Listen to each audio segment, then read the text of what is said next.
Hi, I'm Sarah from YouFloral. I'm going to show you guys how to make a dried arrangement today.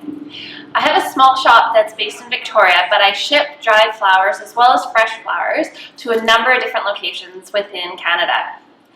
There's a couple design principles that hold true whether you're arranging with dried flowers like these ones or fresh flowers from your garden. I'm just going to share 3 with you today. The first design principle is to have a variety of textures.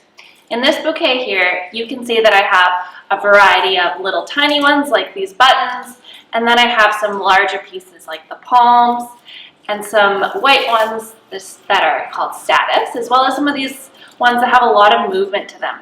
Even though we have the same muted color palette for this entire bouquet, the variety of textures and sizes really adds visual interest to it. The second design principle that you'll want to know about is you want to have differing heights with all your flowers within your arrangement.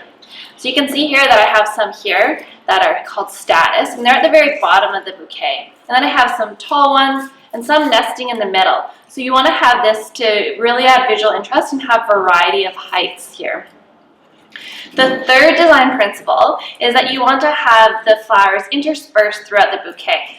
So you can see I've got some little ones in the middle, and then I've got the symmetry here of some on this side, and then another couple on this side here.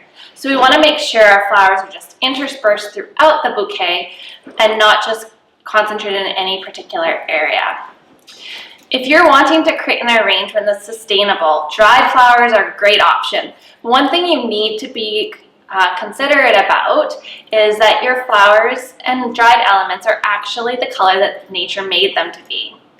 If you are looking for white flowers that include a white stem, generally these have been color treated, and the color treating process is not the most sustainable.